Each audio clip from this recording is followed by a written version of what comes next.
আসসালামু আলাইকুম। এখন দেখবেন সংবাদ শিরোনাম। দেশের একাদশ প্রধানমন্ত্রী হিসেবে শপথ নিলেন তারেক রহমান। নবীন প্রবীণের সমন্বয়ে মন্ত্রিসভা দপ্তর বণ্টনের পর আজ সচিবালয়ে প্রথম অফিস। এমপি হিসেবে শপথ জামায়াত এনসিপি সহ নির্বাচিত স্বতন্ত্র সদস্যদের। বিরোধী নেতা doctor Shafiqur Rahman, chief whip Nahid ইসলাম।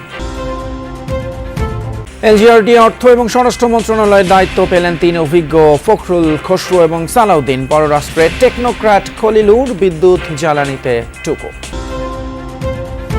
এতক্ষণ শুনছিলেন সংবাদ শিরোনাম, এখন দেখবেন বিস্তারিত। 50 জনের মন্ত্রিসভা শপথ নিল, যার নেতৃত্বে তারেক রহমান। দেশের 11তম প্রধানমন্ত্রী হিসেবে শপথ নিয়েছেন বিএনপি চেয়ারম্যান। জাতীয় সংসদ ভবনের দক্ষিণ প্লাজায় রাষ্ট্রপতি মোহাম্মদ শাহাবুদ্দিন প্রধানমন্ত্রী হিসেবে তারেক রহমানকে শপথ বাক্য পাঠ করান। একই সাথে শপথ নিয়েছেন 25 জন মন্ত্রী এবং 24 জন প্রতিমন্ত্রী। মন্ত্রিসভার শপথ অনুষ্ঠানে তারেক রহমানের সঙ্গে ছিলেন স্ত্রী জুবাইদা রহমান এবং মেয়ে জামা রহমান। অনুষ্ঠানে আরও উপস্থিত ছিলেন প্রধান উপদেষ্টা ডক্টর মোহাম্মদ ইউনূস এবং 3 বাহিনীর প্রধান। মহান জাতীয় সংসদের দক্ষিণ প্লাজায় নতুন সরকারের শপথ, যে সংসদে জনগণের প্রতিনিধিত্ব নিশ্চিতে দিনের পর দিন, বছরের পর বছর বিএনপি সক্রিয় ছিল রাজপথের আন্দোলনে। নাগরিকের ভোটাধিকার প্রতিষ্ঠার শান্তিপূর্ণ সেসব কর্মসূচির বিপরীতে নেতাকর্মীদের শিকার হতে হয়েছে গুম, খুন আর নির্মম নিপীড়নের। শপথ গ্রহণ অনুষ্ঠান শুরু করার জন্য মাননীয় রাষ্ট্রপতি মহোদয়ের সানুগ্রহণ। অভ্যুত্থান পরবর্তী বাংলাদেশে ত্রয়োদশ জাতীয় সংসদ নির্বাচনে নিরঙ্কুশ সংখ্যাগরিষ্ঠতা অর্জনের পর সরকার গঠন করল বিএনপি। বিকেল 4টায় জাতীয় সংসদকে মহান জাতীয় সংসদে রূপ দেওয়ার লক্ষ্য নিয়ে সরকার প্রধান হিসেবে বিএনপি চেয়ারম্যান তারেক রহমান শপথ গ্রহণ করলেন। আমন্ত্রিত অতিথিরা সাক্ষী হলেন পরিবর্তিত বাংলাদেশের সম্ভাবনার ক্ষণে। অন্তর্বর্তী সরকারের প্রধান উপদেষ্টা ডক্টর মোহাম্মদ ইউনূস, সাবেক উপদেষ্টা মণ্ডলী, 3 বাহিনী প্রধানের উপস্থিতিতে রাষ্ট্রপতি মোহাম্মদ শাহাবুদ্দিন শপথ পড়ান গণপ্রজাতন্ত্রী বাংলাদেশ সরকারের 11তম প্রধানমন্ত্রী তারেক রহমানকে। সরকারের প্রধানমন্ত্রী পদের কর্তব্য বিশ্বস্ততার সহিত পালন করিব। সংবিধানের রক্ষণ, সমর্থন ও নিরাপত্তা নিশ্চিত এবং গোপনীয়তার শপথ নেন তারেক রহমান। উজ্জ্বল তারেক রহমান শপথ গ্রহণ করলেন দৃঢ়, প্রত্যয়ী আর বলিষ্ঠ কণ্ঠে। বাংলাদেশের প্রতি অকৃত্রিম বিশ্বাস ও আনুগত্য পোষণ করিব। প্রধানমন্ত্রীর শপথ গ্রহণ শেষে স্বাক্ষর অনুষ্ঠিত হয়। স্ত্রী ডক্টর জুবাইদা রহমান, কন্যা ব্যারিস্টার জাইমা রহমান সহ গোটা দেশ তখন করতালিতে স্বাগত জানায় বাংলাদেশের নতুন প্রধানমন্ত্রীকে, যার কাঁধে গণতন্ত্র পুনঃপ্রতিষ্ঠার পাশাপাশি গোটা দেশে সুষম উন্নয়নের ভার। এরপর একে একে নাম ঘোষণা করা হয় বিভিন্ন মন্ত্রণালয়ের দায়িত্বপ্রাপ্ত মন্ত্রীদের। প্রথমে 25 জন মন্ত্রীকে শপথ পড়ান রাষ্ট্রপতি মোহাম্মদ শাহাবুদ্দিন। মন্ত্রীরূপে যে সকল বিষয় আমার বিবেচনার জন্য আনীত হইবে।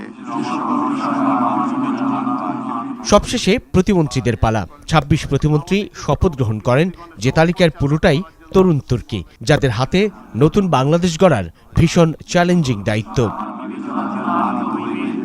বা যে সকল বিষয় আমি অবগত হইব তাহা প্রতিমন্ত্রী রূপে যথাযথভাবে।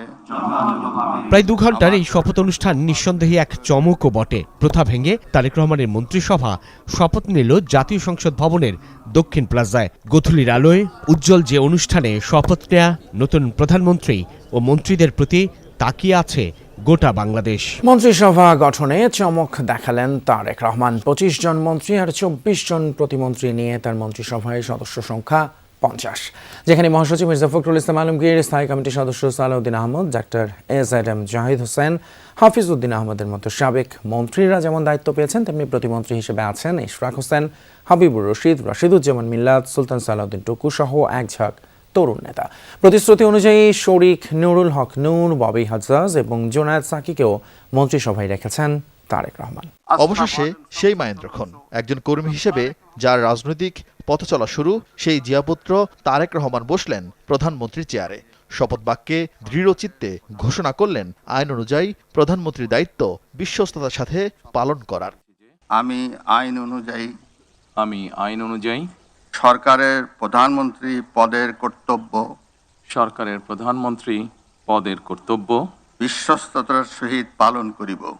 বিশ্বস্তার সহিত পালন করিব। দেশের ইতিহাসে আজকের দিনটি ঐতিহাসিক। বাবা ও মায়ের পর ছেলে তারেক রহমানের কাঁধেও দেশ ও জনতার দায়িত্ব। দেশের 11তম প্রধানমন্ত্রীর মন্ত্রিসভাও চমকে ভরপুর। তারেক রহমানের দীর্ঘদিনের সহযোদ্ধা মির্জা ফখরুল ইসলাম আলমগীর আছেন স্থানীয় সরকার, পল্লী উন্নয়ন ও সমবায় মন্ত্রণালয়ে। স্থায়ী কমিটির সদস্যদের মধ্যে সালাউদ্দিন আহমদ, আমির খুসরু মাহমুদ চৌধুরী, হাফিজউদ্দিন আহমদ, ডাক্তার AZM জাহিদ হোসেন মন্ত্রী হিসেবে শপথ নিয়েছেন। মন্ত্রী তালিকায় আছেন আব্দুল আউল মিন্টু, মোফাজ্জল হোসেন চৌধুরী কায়কোবাদ, মিজানুর রহমান মিনু, নিতাই রায় চৌধুরী, খন্দকার আব্দুল মুক্তাদির, আরিফুল হক চৌধুরী, জহিরুদ্দিন স্বপন, আফরোজা রিতা, শহীদউদ্দিন চৌধুরী আনি, আসাদুল হাবিব দুলু, আসাদুজ্জামান, জাকারিয়া তাহের সুমন, এহসানুল হক মিলন, দীপেন দেওয়ান, সর্দার সাকোয়াত হোসেন, ফকির মাহবুব আনাম স্বপন, শেখ রবিউল আলম। প্রতিমন্ত্রী হিসেবে শপথ নিয়েছেন রাশিদুজ্জামান মিল্লাত, অনিন্দু ইসলাম অমিত, শরীফুল আলম, শামা ওয়ায়েদ, সুলতান সালাউদ্দিন টুকু, কায়সার কামাল, ফরাদ হোসেন আজাদ, মীর হেলাল, হাবিবুর রশিদ, রাজিবা হাসান, আব্দুল বারী, মীর শাহে আলম, শেখ ফরিদুল ইসলাম, ইশরাক হোসেন, M ইকবাল হোসেন, M এ মুহিত, ইয়াসির খান চৌধুরী, আহমেদ সোহেল মঞ্জুর, আলী নিয়াজ মাহমুদ খৈয়াম। সংসদের বিরোধী দলীয় নেতা নির্বাচিত হয়েছেন জামায়াতের আমির ডক্টর শফিকুর রহমান। উপনেতার দায়িত্ব পালন করবেন জামায়াতের নায়েবে আমির ডক্টর সৈয়দ আব্দুল্লাহ মোহাম্মদ তাহের। বিরোধী দলীয় চিফ হুইপ হয়েছেন জাতীয় নাগরিক পার্টির আহ্বায়ক নাহিদ ইসলাম। সংসদ সদস্যদের শপথ নেওয়ার পর সংসদীয় বোর্ড সভায় সর্বসম্মতিক্রমে এই সিদ্ধান্ত নিয়েছেন বিরোধী দলীয় সংসদ সদস্যরা। এ সময় সংবিধান সংস্কার পরিষদে সরকার দলীয় সাংসদদের শপথ না নেয়ার সমালোচনা করেন বিরোধী দলীয় এমপিরা। শপথের আনুষ্ঠানিকতা শেষে সংসদে বিরোধী দলীয় সভাকক্ষে বৈঠকে বসে জামায়াত সহ 11 দলীয় জোটের সংসদ সদস্যরা। লম্বা সময় ধরে চলে এ বৈঠক। সিদ্ধান্ত হয় সংসদে বিরোধী দলীয় নেতা হচ্ছেন জামায়াত আমির শফিকুর রহমান, উপনেতা হচ্ছেন ডাক্তার সৈয়দ আব্দুল্লাহ মোহাম্মদ তাহের। বৈঠক শেষে গণমাধ্যমকে বিরোধী দলীয় নেতা জানান, সংস্কারের পক্ষে গণভোটের রায়কে সম্মান করে জুলাইকে সম্মান করেছে জামায়াত। শপথ না নিয়ে সরকারি দল জুলাইকে উপেক্ষা করেছে বলেও অভিযোগ তার। আমরা গণভোটের রায়কে সম্মান করেছি, জুলাইয়ের আকাঙ্ক্ষাকে সম্মান করেছি, যারা আমাদেরকে ভোট দিয়েছেন তাদেরকে সম্মান করেছি এবং আমরা একমত হয়েছি যে এই শপথ নেওয়া আমাদের কর্তব্য। তবে আমরা মনে করি সরকারি দল শপথ না নিয়ে তারা জুলাইকে উপেক্ষা এবং অবজ্ঞা করেছেন। সংসদে বিরোধী দলীয় চিফ হুইপ নাহিদ ইসলাম বলেন, সরকার গঠনের প্রথম দিনই প্রতিশ্রুতি ভঙ্গ করেছে বিএনপি। এর মধ্য দিয়ে আইনি ও সাংবিধানিক যে জটিলতা তৈরি হবে তা দ্রুত নিরসনের দাবি করেন তিনি। নাহিদ ইসলাম আরও বলেন, ইলেকশন ইঞ্জিনিয়ারিং এর যে অভিযোগ করা হচ্ছিল তা প্রমাণিত হয়েছে অন্তর্বর্তীকালীন সরকারের উপদেষ্টা খলিলুর রহমানকে মন্ত্রী করার মধ্য দিয়ে। খলিলুর রহমান উনি যদি এই বিএনপির সরকারে মন্ত্রী হন বা সরকারের অংশ হন, তাহলে কিন্তু একটা প্রশ্ন উঠবে যে আগের অন্তর্বর্তী সরকারে উনি তাহলে ওই রাজনৈতিক দলের পক্ষ হয়ে কাজ করেছেন। এবং নির্বাচনে যে ইঞ্জিনিয়ারিংয়ের কথা আমরা বলতেছি, আমরা যেটা দেখলাম যে কারচুপি হলো, ফলাফলে কারচুপি হলো এবং অনেকগুলো আসন হারিয়ে দেওয়া হলো আমাদেরকে, এবং পরিকল্পনা করে 2/3 আসন সরকারি দল নিয়ে নিল।